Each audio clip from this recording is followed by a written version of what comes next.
किसी दूर दराज के मुल्क में एक बादशाह रहा करता था जिसके 3 बेटे थे। तीनों बहुत ज़हीन और तमाम उलूम व फ़नून में यकसां थे। तीर अंदाजी हो, तलवार चलाने के जौहर, जंग की तमाम बारीकियों से वाकिफ थे। शहजादे जवान हो चुके थे। बादशाह की ख्वाहिश थी कि उनकी शादी कर दी जाए, लेकिन 3 ऐसी शहजादियां ढूंढना बहुत मुश्किल हो रहा था जो हर लिहाज से यकसां हों। इसलिए बादशाह ने वजीर को तलब किया और इससे अपने दिल की बात की। वजीर ने 2 दिन का वक्त मांगा। तीसरे दिन महल आकर बादशाह को अपनी राय से आगाह किया और कहा, इनको मेरे साथ जंगल भेज दीजिए, मैं कोई तरकीब करता हूँ। तीनों शहजादे वजीर के साथ जंगल चले गए।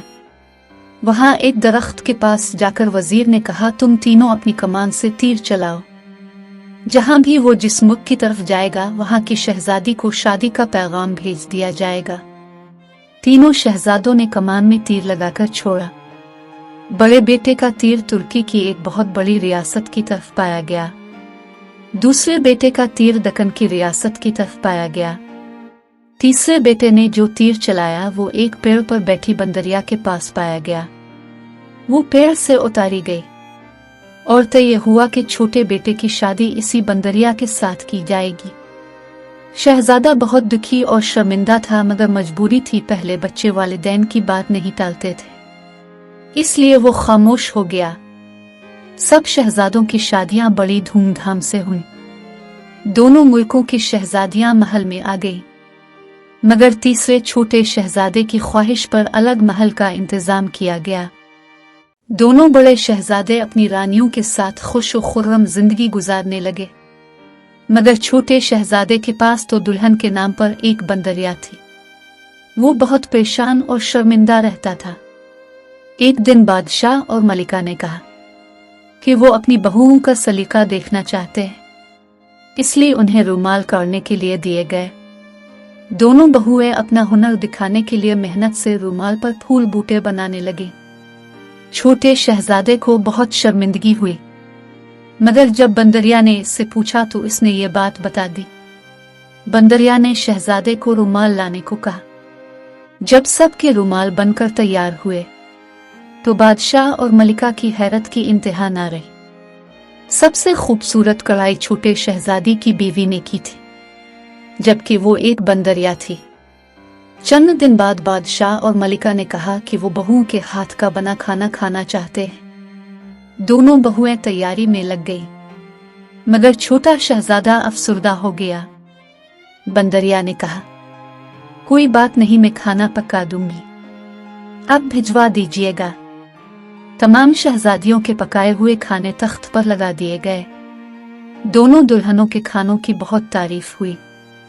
जब तीसरा खान खोला तो खुशबू से सारा तालान महक उठा।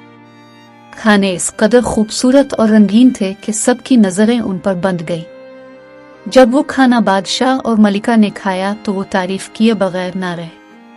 सबसे मजेदार और नफासत से बनाया हुआ खाना छोटी रानी का था, जो कि बंदरिया थी।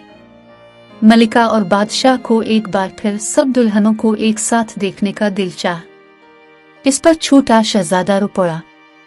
खाने और रुमाल तक तो बात ठीक थी, मगर इन खूबसूरत तरीन शहजादियों के दरमियान ये बंदरिया कैसे जाएगी?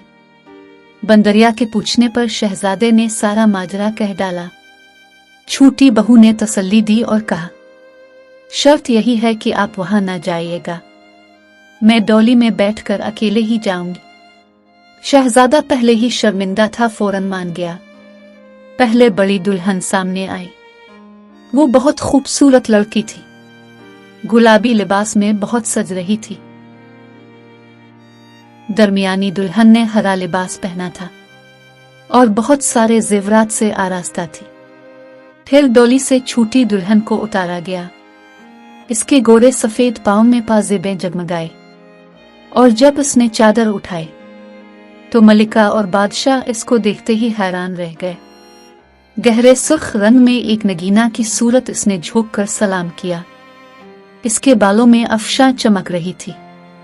गुलाबी चेहरा, खूबसूरत होंठ और बदन वो एक फूल की डाली से महसूस हो रही थी। तीनों बहुएं साथ साथ थीं। छोटी दुल्हन के चेहरे की रोशनी से सारा महल रोशन था। सारे लोग हैरत से उसे देख रहे थे। अचानक किसी ने छोटे शहजादे तक ये खबर पहुंचा दी कि इसकी दुल्हन तो परी जैसी है। शहजादे ने शर्त तोड़ दी और छुप कर उसे देखने आया और फिर घोड़े पर बैठकर वापस अपने महल पहुंच गया। अपनी दुल्हन के कमरे में जाकर उसने देखा कि बंदरिया की खाल एक तरफ रखी है। इसने फौरन वो खाल उठाई और मशल से उसे आग लगा दी। उधर छोटी दुल्हन को अचानक बहुत बेचैनी महसूस हुई। इसकी पाजेब से पांव झुलसने लगे थे। वो इजाजत तलब करके डोली में बैठ गई। धीरे धीरे सारे जिस्म में आग भड़कने लगी। वो जलने लगी। डोली जब तक महल में पहुंची वो काफी जल चुकी थी। वो भागती हुई कमरे में आई और शहजादे के हाथ से अपनी जलती हुई खाल खींच ली, मगर खाल का बहुत हिस्सा जल चुका था और वो भी बुरी तरह झुलस चुकी थी। वो जमीन पर गिरकर तड़पने लगी। शहजादा घबरा गया। शाही तबीब बुलाए गए।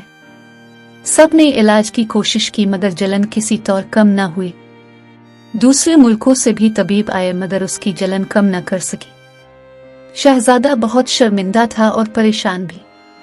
पूरी सल्तनत के तबीब आ चुके थे और तरह तरह के इलाज तजवीज किए जा रहे थे, मगर जलन किसी सूरत कम नहीं हो रही थी। शहजादा बेकरार होकर टहल रहा था और खाल जलाने पर बहुत शर्मिंदा था। वो टहलता हुआ महल के बाग में आ गया। इसकी बेचैनी किसी तौर कम नहीं हो रही थी। वो एक बड़े दरख्त से टेक लगाकर खड़ा हो गया। इस दरख्त की शाख पर दो चिड़ियां आपस में बातें कर रही थी और कह रही थी वो बंदरिया नहीं बल्कि परिस्तान की शहजादी है। इसकी छोटी सी गलती पर इतनी बड़ी सजा मिली है, मगर उसने क्या गलती की थी कि इसको बंदरिया बना दिया गया? दूसरी चिड़िया ने पूछा। परिस्तान के लोग दुनिया में आना पसंद नहीं करते। यहाँ के लोग लड़ते झगड़ते रहते हैं, इसलिए परिस्तान में से किसी को इस दुनिया में आने की इजाजत नहीं है। मगर यह शहजादी कम उम्री और नासमझी में इस बात को अहमियत न दे सकी और दुनिया में आ गई। इसलिए इसको बंदरिया बना दिया गया ताकि ये कभी परिस्तान वापस न जा सके। मगर अब क्या होगा? इस जलन का कोई इलाज नहीं है क्या? इलाज तो है। इस पेड़ के फल को अगर जख्मों पर लगाया जाए तो वो ठीक हो सकती है। दुनिया वाले महंगी दवाई तो खरीद लाते हैं मगर पेड़ पौधों की कदर नहीं करते, जिनमें हर मर्ज की दवा है। शहजादे ने चिड़ियों का शुक्रिया अदा किया। पेड़ के फल चुनकर महल में वापस आ गया और नौकरों की फौज होते हुए भी अपने हाथों से उस फल का मरहम तैयार किया और जाकर अपनी दुल्हन के जख्मों पर लगाया। हैरत अंगेज तौर पर जख्म ठीक होने लगे और 2 ही दिन में वो अच्छी हो गई। मगर बहुत खामोश थी इस शाम जब शहजादा उसकी बिस्तर के करीब कुर्सी पर बैठा था तो दरवाजा खुला और परिस्तान के राजा और रानी अंदर आ गए। कमरा उनके नूर से दमकने लगा।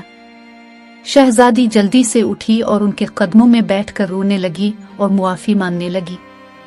राजा बोला, बेटी तुमने बहुत तकलीफें उठा ली, अब तुम्हारी खता मुआफ हो गई। रानी ने भी बेटी को प्यार किया और शहजादे के सर पर हाथ फेरा। परिस्तान के राजा ने शहजादे को दुआएं दी और कहा कि अगर वो चाहे तो परिस्तान चले और वहीं जिंदगी गुजारे, उसे वहां कोई तकलीफ ना होगी। मगर शहजादे ने सहूलत से इनकार कर दिया और कहा कि वो यहीं इस मुल्क में रहकर अपने वालिदैन की खिदमत करना चाहता है। परिस्तान के राजा इसकी इस बात से बहुत खुश हुए और परिस्तान के ढेरों सामान से महल भर दिया और राजा रानी परिस्तान वापस चले गए। शहजादा और उसकी दुल्हन हंसी खुशी जिंदगी गुजारने लगे।